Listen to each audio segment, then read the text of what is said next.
Okay, hi everyone. Thanks again. This is the National Research Collaborative for Foster Alumni in Higher Ed webinar series. Thanks for joining us today. Before we get started, I just want to let everyone know that the webinar will be recorded and made available on the NRC FAHE website, which you can reach with the web address that you see on the slide here, or if you're on the phone, it's www.nrc-fahe.org. My name is Amy Salazar. I'm an assistant professor at Washington State University in Vancouver. I'm on the leadership team for the NRC FAHE. So first, before we get started with today's webinar, I just want to tell you about our October webinar. So the October webinar will be held on Thursday, October 17th at 11 o'clock Pacific time, 2 o'clock Eastern time.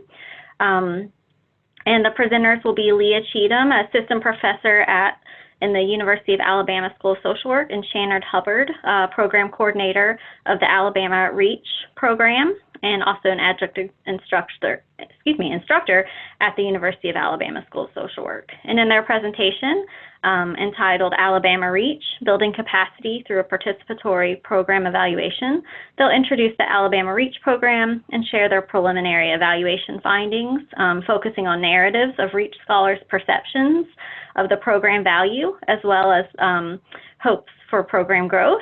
And they'll also discuss continuing efforts to translate their evaluation findings and recommendations into actionable program change.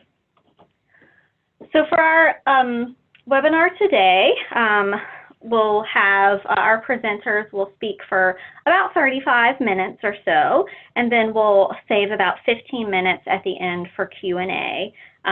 The instructions for Q&A time is we'll do all the questions at the end, and then I'll ask you to please type your questions into the chat box. You can go ahead and type the questions into the chat box as we go, in case you're worried about forgetting them. But I will get to all of those questions at the end, and then I'll read the questions out to our presenters, and they'll respond to those. If you're on the phone and you're not able to type in a question, you can email me at amy.salazar@wsu.edu. That's amy.salazar, S-A-L-A-Z-A-R, @wsu.edu. Okay, so our presenters, we have two presenters for today. Jennifer Blakesley is a research assistant professor at Portland State University School of Social Work, and she's the principal investigator for the Future Study and other related interventions to increase self-determination and enhance support networks among youth aging out of foster care, as well as other system-involved youth. Becky Miller is a research assistant at Portland State University School of Social Work, and she's a project manager and previous near-peer coach for the Future Study, and also works with related mentoring and scholarship programs to support underserved students at PSU. And she's also the lead researcher for the qualitative findings that will be discussed today. I will hand it over to Jen and Becky. I'll hand it over to you, so thank you. And you might be on mute.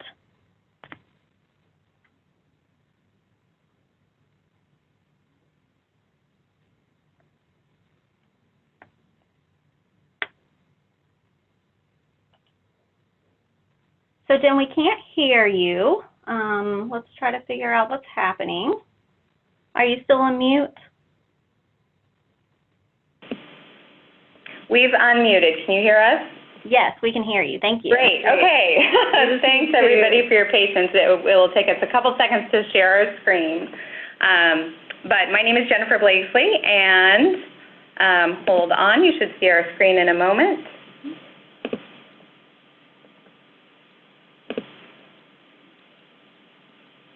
Okay, great. Thanks, everybody, for your patience. So thanks for hosting this webinar, Amy, and thank you all for joining us to learn more about the Futures program and our very current up-to-date research findings, reflecting analysis that we're right in the middle of. Again, my name is Jennifer Blakesley. I'm the principal investigator of the Futures project, and we're going to run through the agenda for today briefly and just show you who you're listening to. So that's me on the left. I'm going to talk about the development of the Futures model and the implementation of what was tested. and share some preliminary quantitative analysis of the intervention impact and lessons learned for future research and practice with this population. And then I'll hand it over to Becky Miller, who you see on the screen right there. And as Amy mentioned, she was a former graduate research assistant on the project and has been the project manager for the past year or so, and then also led the qualitative analysis. So she'll be sharing some qualitative findings from a sub-study we did related to the Futures project, including participant recommendations to inform campus-based programming. So briefly, before we dive in, I want to mention that we both joined the project a couple years into it. So about halfway through, we joined because the developers retired. And so there may be some questions that come up that we don't have the answer when we get to the Q&A later, but we can definitely reach out to people who do have the answer. So, okay, let's talk about the development of the model. So the Futures model has been underway since 2014, but we want to cover a little important history before diving in. So first, Futures is an adaptation based on the My Life model for older youth in foster care developed by Lori Powers and Sarah Geenan here at Portland State. They're the two people who have now retired. The My Life model is a structured coaching approach using a curriculum based on self-determination theory and uses a mix of experiential and didactic learning and relationship building activities to help young people learn and practice self-determination around youth-identified transition goals. So broadly applied to young people in foster care in general. What we mean by self-determination skills are a set of metacognitive skills related to taking action towards working on goals, partnership with supportive allies as young people work on goals, and self-regulation and problem-solving skills. So after the My Life model was developed and tested, next came Better Futures. They adapted the My Life curriculum I just described and the coaching approach, but they wanted to focus more on post-secondary goals, especially for high school-aged young people in care who also had mental health conditions and were interested in college or post-secondary training, or at least had not ruled it out. So they were open to the idea of doing it. Importantly, Better Futures also switched from, the My Life model was tested as a program staff model, and Better Futures introduced near peers as the coaches, as the interventionists. So those near peers were undergraduates and graduate students here at Portland State University who were coaching high schoolers, and the coaches also had shared lived experience, either with foster care experience or with mental health stressors. And the model used a pared-down version of the curriculum, and they met twice a month versus weekly compared to the My Life model. And when we tested Better Futures, it was actually very successful. You can see in that last bullet the outcomes that were significantly improved, and then the citations on that slide are for the papers related to that. Both of those models are now listed on the California Evidence-Based Clearinghouse, so if you want to look them up there, Better Futures and My Life, you can get more information. So moving on to Project Futures, which we're talking about today. So again, it started in 2014 and is just now wrapping up. We're in the middle of analysis and writing up our findings. Futures had the same near-peer coaching approach as Better Futures, but it wasn't for high schoolers. It was for students who were already enrolled in their first 2 years of post-secondary education at either Portland State, where we are, or local community colleges. Eligibility for Futures was ages 18 to 26. And again, they needed to have foster care experience. They didn't have to currently be in care, but they needed to have been in care. We largely recruited through the Child Welfare Agency and the independent living programs locally. And they also needed to have self-identified mental health stressors. So they just needed to agree with the statement that mental health challenges were something they experienced. As opposed to eligibility wasn't related to a diagnosis or their case file or anything like that. It was self-identified mental health stressors. So again, coaches needed to have shared lived experience with either foster care histories or mental health challenges. Coaches went through a 4-day training in the My Life model. They received weekly supervision, so it traded off week by week between individual or group supervision, so relatively closely supervised. And then coaches were a mix of undergraduates, so either juniors and seniors, and grad students that were here at Portland State University. So we did coaching for 1 academic year with the Futures participants. We offered monthly group workshops, and both coaching and the workshops focused on academic and career success and managing mental health as sort of the top domains that we focused on. Coaching also covered other life things that come up, like if a student was dealing with housing challenges, that coaching could certainly help with those, but the primary things coaching focused on were academic career success and managing mental health. We also had a Campus Champions network that we developed here at Portland State with some outreach to the community colleges as well. So those are trained faculty and staff members across campus, so either in the classroom or financial aid or advising, who volunteer to be a supportive point person in these various campus departments. We actively have about 30 right now, and although this model was developed before our time, Becky and myself, we want to mention that we know that for both the Better Futures and the Futures models, the developers consulted with Western Michigan University colleagues on the program design, so we know we got a lot of great ideas from them, specifically Yvonne Unrau, Maddie Day, and others. And so that's my understanding of where the Campus Champions idea came from. And if someone who is listening has more information and wants to add it in during the Q&A, we'd be happy to hear it. Okay, moving on to the research questions. So, do Futures participants make significant gains and show significant differences from the control group participants on post-intervention measures of self-determination, self-efficacy, academic outcomes, and then well-being? So you can see we measured self-determination using 2 validated scales, and then we also piloted on another scale I'll mention in a moment. And then 2 measures of self-efficacy. If you're not familiar with the career decision self-efficacy short form, it's focused on self-efficacy on 5 different subscales that we'll take a look at in a moment, but covers, even though the title is career decision, it covers a lot of college-based stuff. So choosing a major, deciding what school you want to go to, self-efficacy around those kinds of skills. And then the Youth Efficacy and Empowerment Scale Mental Health is what the MH stands for. That was developed here at Portland State by Lori Powers and Janet Walker. And that is what it sounds like, efficacy and empowerment, both related to young people's sense of their own mental health, but also their use of services and their involvement in the system overall. And then, so academic outcomes, we looked at post-secondary retention, GPA, and credits earned. And then also we had measures of quality of life, social support, and mental health symptoms measured by the brief symptom inventory. So we enrolled students in the summer and right towards when school started in the fall. That's our baseline. And then we did a follow-up at the end of the intervention, so late spring, right as school was ending, and then the subsequent fall term. So that's our time 1, time 2, and time 3. And our overall sample size is 66, and if you look at our sample size for time 2, it's obviously not ideal for the researchers in the audience. That's about 70%. And we expect to reach about the same percentage at time 3. We're still collecting our last cohort of assessments, time 3 assessments. So as we talk through these findings, the time 3 are not finalized. We need to add a little more data, but the time 2 findings are finalized. We're not going to get any more data for those. And we'll circle back to retention in a couple slides. So mean age of our participants, 20 years old, majority female, 73% female, and diversity in terms of sexuality and gender identity and race and ethnicity. We looked at baseline differences between the control and intervention groups on both demographics and study parameters, so the outcomes, and didn't see any differences between those 2.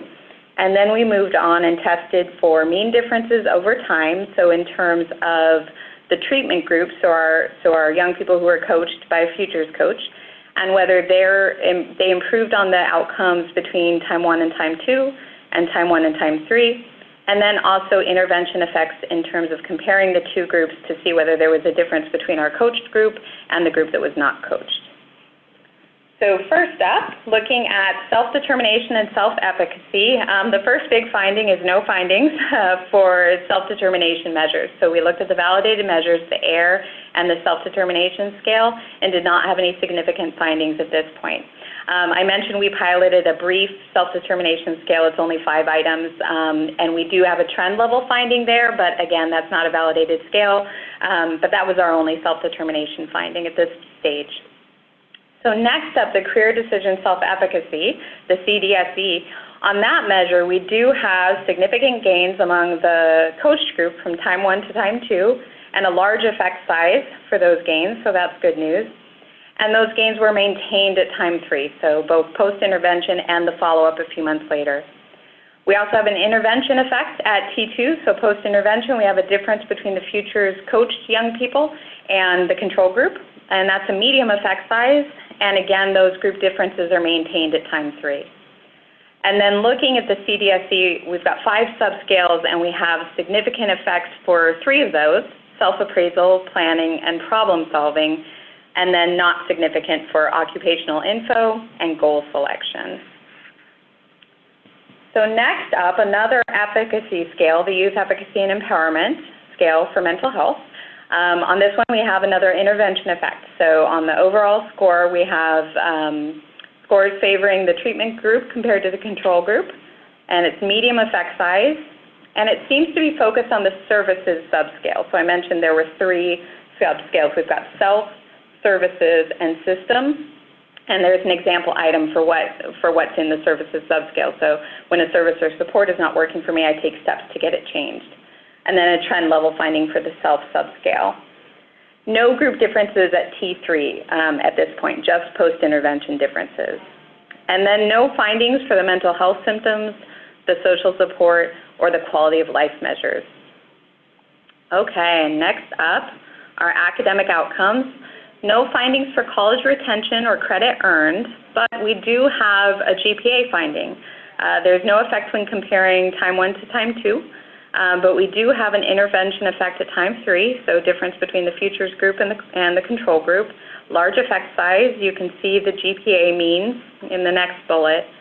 And then, of course, that finding, we report it with caution because that may change when we add the final straggler T3 assessments. And just wanted to quickly mention that self-reported GPA, so we didn't look at their transcripts, but we did do in-person assessments here on campus. So if they weren't sure off the top of their head what their GPA was, we just asked them to look it up quickly on their phone or a computer we had here. So it is more reliable than just from memory. Okay, limitations and lessons learned from the quantitative analysis. So one of the major ones, recruitment. One of the big challenges for this project from the beginning reflects what we know about this population, that they are less likely to enroll in post-secondary education. And they can be difficult to identify on campuses. So they may be enrolled, but it may be hard to reach out to them with programming or research. We were originally going to recruit just through Portland State University, and our understanding is in the first couple years, the numbers were nowhere where they needed to be to reach sample size to do the research that was planned. So we reached out to community colleges, and in the end, community college students ended up making up more than half of our sample. So that was a good strategy to reach out, and a lot of those students did eventually transfer to the university, but they were in community college when we coached them. As far as 70% retention rate, we think this is partly because there were simply a lot of students who dropped out of school between the fall and spring. So to enroll in our study, they needed to be actively enrolled in college. So if we were talking to them a week before school started and they hadn't registered yet, then we would wait and call them the next week and make sure that they had registered for school. So we think just a lot of participants at some point between fall and spring ended up dropping out. So then when we approached them in spring, they were less interested in taking the assessment that was very specific to college-related stuff if they hadn't been attending college. And also, originally the assessment was overly long. We think it was about twice as long as it needed to be. So about halfway through the project, we reduced that to about half as many surveys, and we increased the incentive amount, and since then we've had pretty good retention compared to where it started. We also have some attrition. It's not just from the control group, also from the coach group. We had a few students who were matched with a coach, had a few meetings with a coach, and then attrited from the program. And we think that that might have something to do with the different developmental stage of this program. So a lot of Futures was based on what had been tested in Better Futures, which was with high schoolers. And I'm sure many of you listening who work with college students might recognize that there would be differences between what those high schoolers and college students might be interested in. So we just had a group that eligibility was 18 to 26, and they had school and work and social life and family, and they were just less interested or available to attend, for example, monthly workshops. And then if they were matched with a coach, they might be more focused on sort of whether it was working for them, and if they weren't getting what they needed from the coach, they might choose not to continue with coaching. And anecdotally, we know that some students did drop out after a few coaching meetings for that reason, because they just didn't feel like they were getting something from it. And that actually leads to our next very important lesson learned. So we think there was sometimes not enough distance, we have that in quotes, between the coaches and the coached, in terms of the coaches having academic and life challenges that were too similar to the students they were coaching. So this kind of challenge, I'm sure many of you know, comes up with a lot of sort of peer or near-peer support models. So we see it a lot in mental health services. And there's lots of ways you can train those near-peer coaches and supervise them around those challenges. But it ended up being more than we expected, and we think it sometimes got in the way of effective coaching. So there were times when we were coaching the coach more than the coach was coaching the student. It's a mouthful, but that was anecdotally sort of what we felt was happening with some of the coaches we worked with. On the other hand, we didn't have an age limit on coaches, and we had a couple coaches who were either grad students or were undergrads but closer to their late 20s, early 30s. So they shared the lived experience of mental health or foster care experience, but weren't dealing with the same challenges at quite the same level. So our recommendation for other programs following a model like ours would be to consider a combination of both shared lived experience and just life experience on the part of the coaches. So next, we were surprised not to have any self-determination findings. Those have always come up on the previous models that this grew out of. On the other hand, we feel really good about the two self-efficacy findings. As I mentioned, they related to efficacy and empowerment around specifically career goals, academic goals, and mental health, and those would have been the go-to topics that our coaches were addressing with the students. In addition to just checking in on academic progress and challenges. So we're happy that the narrowed down curriculum that focused on those things, that we do have some findings that reflect some successful effectiveness of the intervention on those measures. As far as next steps, we'll be writing up our findings as soon as we get the T3 stragglers, and we'll be submitting to a journal in the next couple months. And then we're also seeing some alignment between the quantitative findings and the qualitative findings. So I will hand it over to Becky Miller to tell you about our qualitative sub-study. Hey, everybody. Again, as Jennifer said, this is Becky. I was leading the qualitative sub-study, and I'm leading the analysis and writing up our findings in the paper with Jennifer. So this sub-study really explored student perspectives of their mental health experiences and their foster care backgrounds in the college context. So how were they finding services? How were they supporting their mental health on campus? And this study really helped us understand what sort of support students are using, and what were those perceived challenges and successes? Where were there barriers? Where were folks not connecting?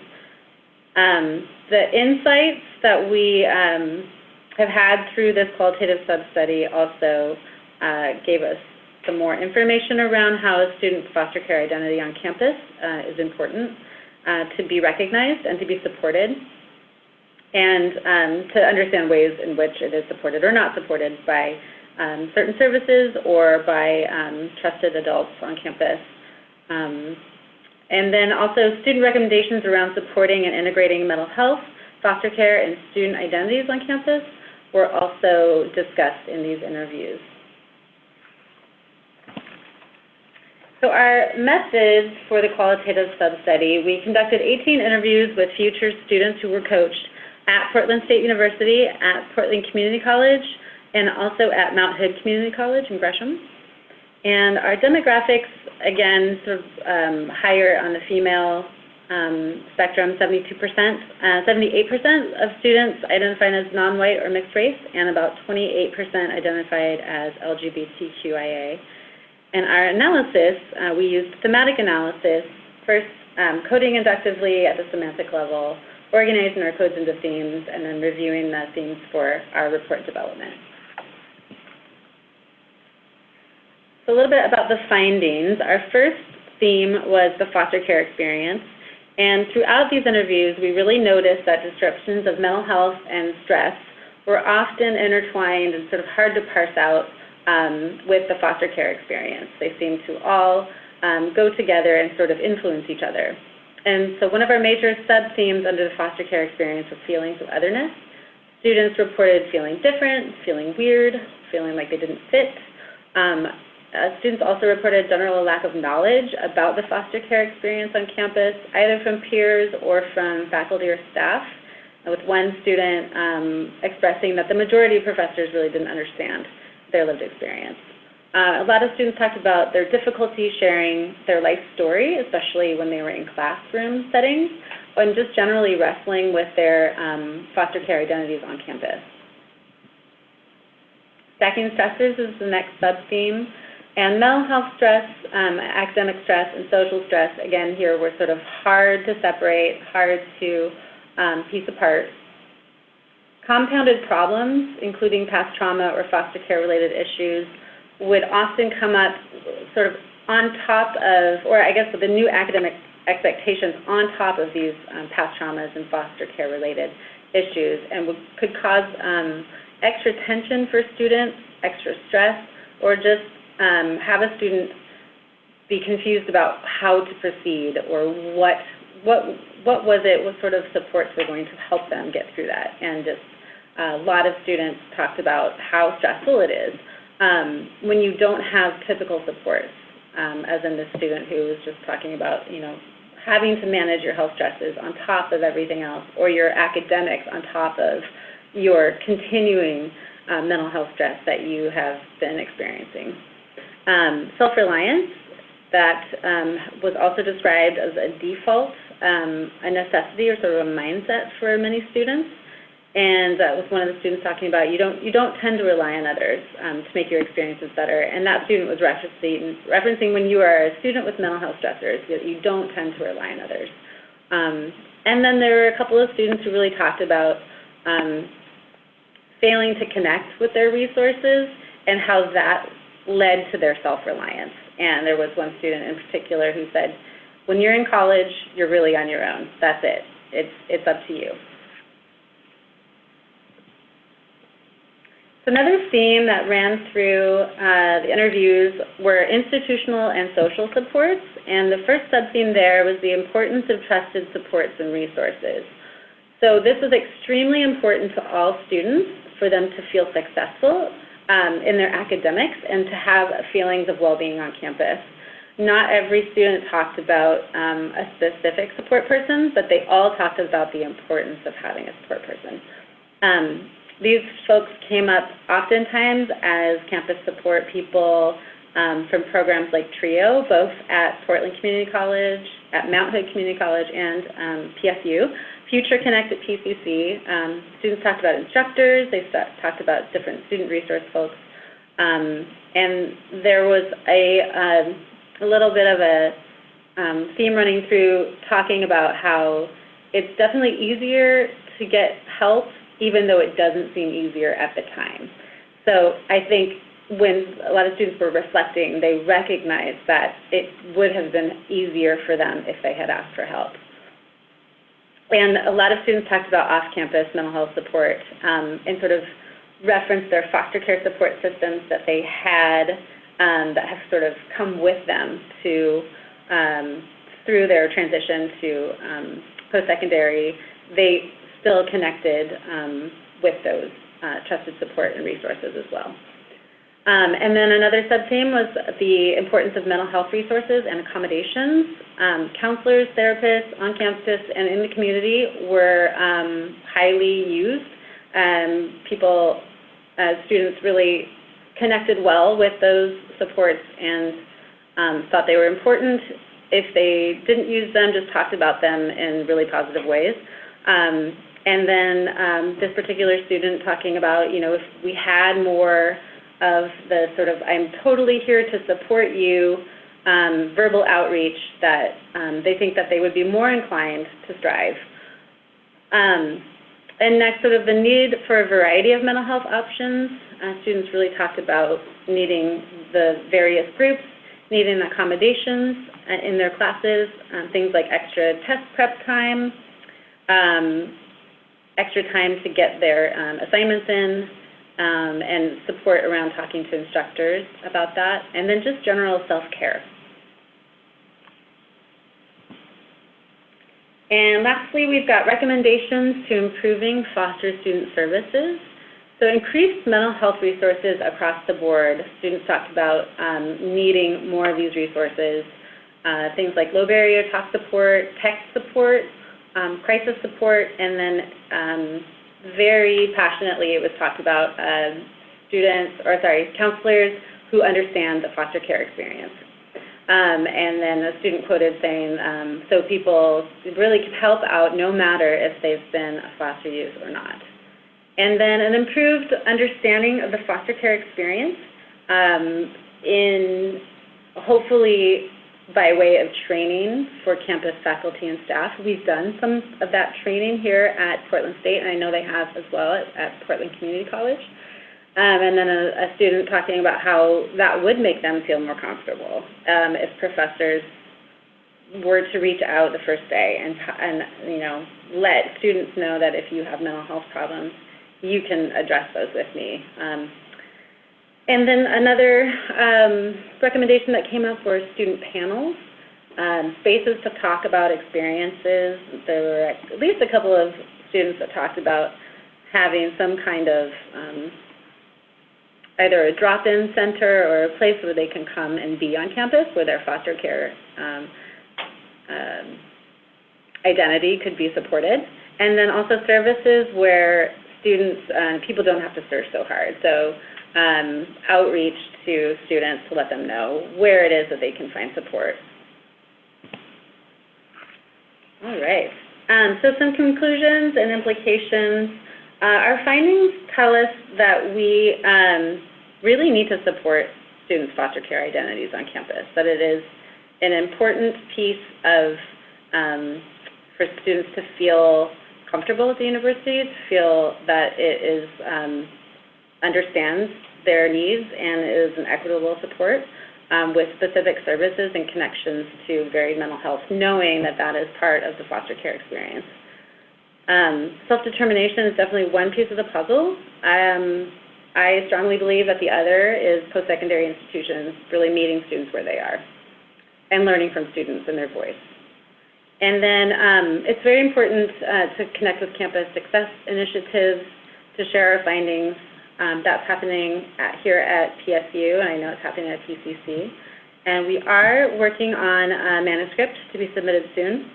And we're really making connections between our findings, which are really validating other studies which have found, specifically we're thinking about the Samuels and Price study on survivalist self-reliance. So there's a deep connection there between some of our findings as well. And then a couple other recent papers about avoidant attachment and struggles for young people from care, and then sort of the overlapping challenges of foster care experience and mental health.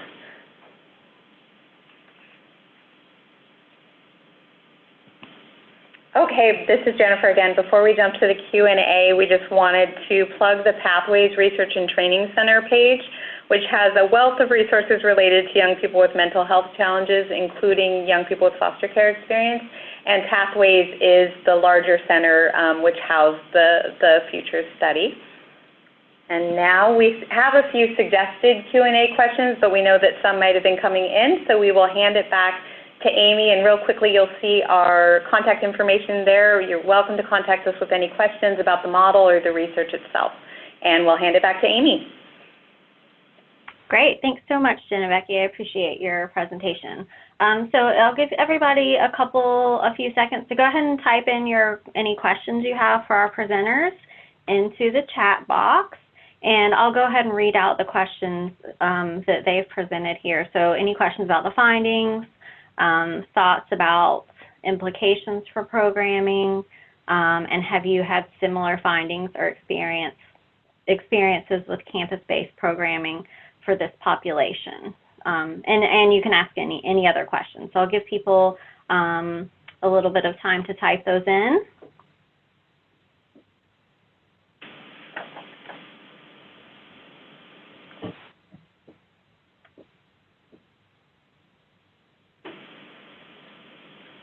Okay, so the first question that I have here is, could you say a little bit more about what the youth in the program and the near-peer coaches did together? Yeah, and actually I'm going to let Becky take that because her first experience with the project was being a coach.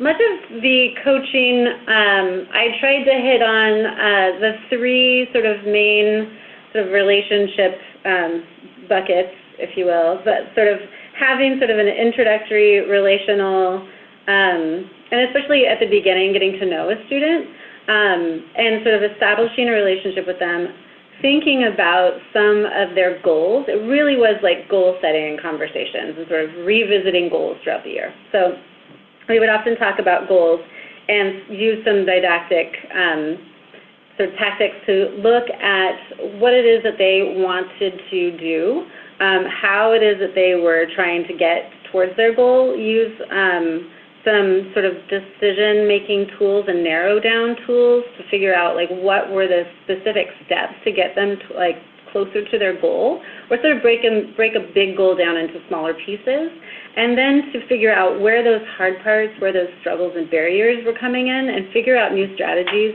to help students get through that, get some help, get some support around that, so that they could have an experience or have like a more experiential piece of their goal setting. So a lot of times I would help to create some kind of experience with students, which could be anything from like going to talk to a mental health counselor or going to talk to an advisor, or it could have been exploring careers or talking to somebody that's in a particular profession that students wanted to explore. So I did that with certain students. It really just depended on what a student was working on at the time. There were a couple of students that I recall that were more consistently either in crisis or really needing more support around immediate housing or mental health support. But then there were other students who seemed to have the support around that where we could talk about more of their next steps academically, or we could talk about sort of dreaming around career and meeting people in real life that were doing some of the things that they were sort of dreaming about. And a lot of that was one of the best encapsulations of what a lot of that comes from the My Life model. So the foundational curriculum that the Futures is based on includes just kind of a structured steps for goal setting and some kind of worksheets and language around goal setting that the coaches are trained in. Although from the perspective of the student, it will look more like conversations and supportive reinforcement on the goals they're working on. Great, thank you. Okay, so the next question is, I'd be interested to see the measure of magnitude, the Cohen's d, even when the findings may have not been significant. Did you consider doing that? Can you say the first part of the question again? Sure. I'd be interested to see the measure of magnitude, Cohen's d, even when the findings may have not been significant. Oh, yeah. We do have those. I don't have them right now, but we could share them if someone wants to reach out. Okay, and then will they be included, I guess I'll just add the follow, will they be included in the journal article that you're working on? That's a pretty good idea, yeah. Okay, let's say yes. Okay, so the next question is, college is so much more than the classroom. I wonder what were some of the goals of the young people. I also very much wish that y'all would interview the coaches to understand their experience as being a coach?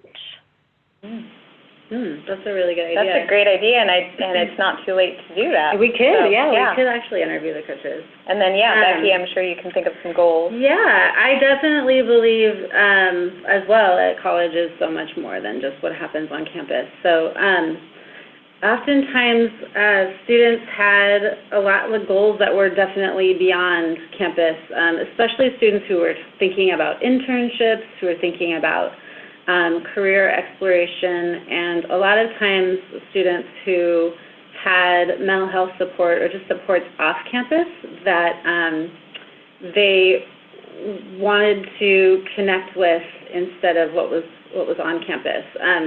I tried to help bridge that gap too a little bit between university or college resources and community resources, but I oftentimes would go to meetings with students like at their old high school, or meet somebody in their world that was sort of one of those continued support people, and really tried to just be supportive of those continued relationships that students had made, because that was another piece of the My Life model and the Better Futures model that came through to Futures, is developing, recognizing allies and figuring out how to connect with new allies, but also keep those allies that have sort of transitioned with you from high school to college. Yeah, and I'll just add, and this might go without saying, but we also, the goal setting, even though it was framed around sort of post-secondary engagement and success, like Becky said, we would consider a goal related to that something that on paper looked like it had nothing to do with that, if it was related to the student's well-being and something that would support them in being the student that they wanted to be. So it might have had nothing to do with college, but as a coaching approach, we would want to help them link those two things, like if you're considering mental health services and you think that could help you get through college, then let's talk about some goals around mental health services or just self-care within this larger picture, because it supports something you want to do related to not just college, but your life and wherever you're going after college. Okay, so this is another question probably specifically for Becky. So what was the hardest part of being a coach for you? Oh, that's a great question. I think oftentimes the hardest part about being a coach was that I was not a mental health professional. I'm not a counselor. I was not acting in that capacity. So as a mentor, having real clear and transparent boundaries with students, and making very immediate connections to mental health support if they needed it, but recognizing that there was a limitation to my mentorship role supporting someone who may be experiencing a mental health challenge. So I definitely think that was a big, I learned a lot, and I learned a lot about really good boundaries and transparency, and I think most of my students did a great job of understanding that, and then we got them well connected to the services that they needed to move forward. Additionally, I think that when students had housing insecurity, that was also really tough. I think that if you are in, I think anyone on this call could attest to the, wanting to really just help someone when they're struggling, and to not being able to just help them get out of a sticky situation, like by saying, here, I can fix that like this really quickly. But knowing that they're young adults going through some stressful times with this extra layer of stress, it was oftentimes hard to see how that might impact their ability to go to class or to stay engaged with school, because they were dealing with all of this other stuff that was more immediate. They more immediately needed to take care of housing or take care of mental health stuff that came up, rather than going to class. So I could see it just so closely getting in the way of them being successful at school. Thank you. And then the next question I have is, how did you choose who participated in the interviews that you did? So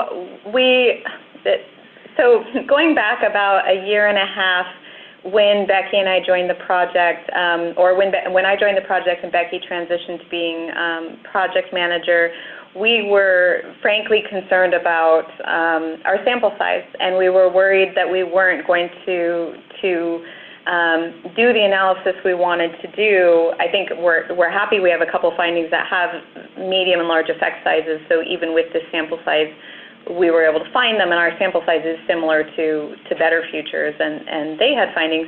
But we wanted to add a component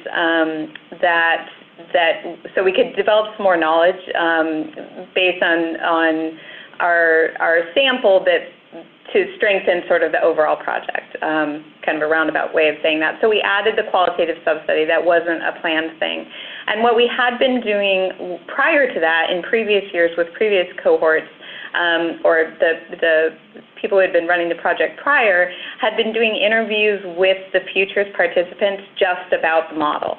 So what do you like about coaching? What do you like about the workshops? What's working for you or not working for you about coaching or the workshops?